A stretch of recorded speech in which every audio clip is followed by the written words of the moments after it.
ام المومنین حضرت ام سلمہ رضی اللہ تعالیٰ عنہ کا ازمودہ وظیفہ۔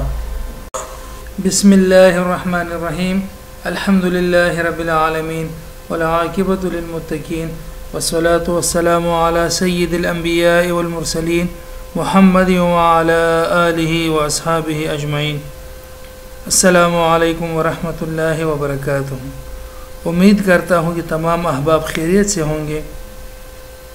حضور نبی کریم صلی اللہ علیہ وسلم فرماتے ہیں، جو مسلمان بھی اپنی کسی مصیبت کے موقع پر اللہ عز و جل کے حکم کے مطابق انا للہ و انا الیہ راجعون کہتا ہے اور یہ دعا کرتا ہے تو اللہ تعالیٰ اسے ضرور اس سے بہتر نعم البدل عطا فرماتا ہے۔ ام المومنین حضرت ام سلمہ رضی اللہ تعالیٰ عنہ فرماتی ہے کہ جب ابو سلمہ یعنی ان کے سابقہ شوہر کا انتقال ہوا تو میں نے دل میں کہا ابو سلمہ سے بہتر بھی مسلمانوں میں کوئی ہو سکتا ہے، یعنی جس سے میں نکاح کروں۔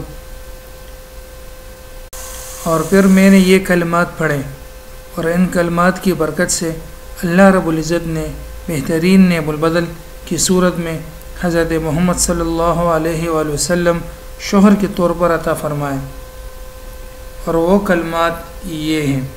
صحیح مسلم کی ایک روایت ہے جس کی راوی خود ام المومنین ام سلمہ رضی اللہ تعالیٰ عنہ ہے۔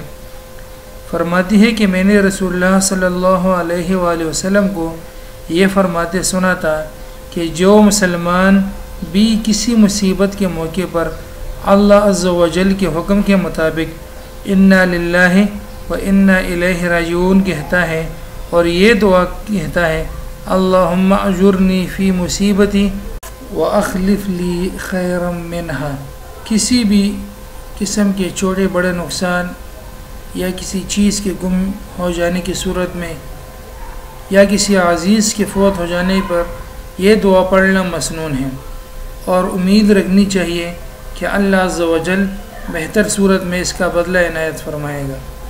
اللہ رب العزت بولنے اور سننے والوں کو عمل کی توفیق عطا فرمائے۔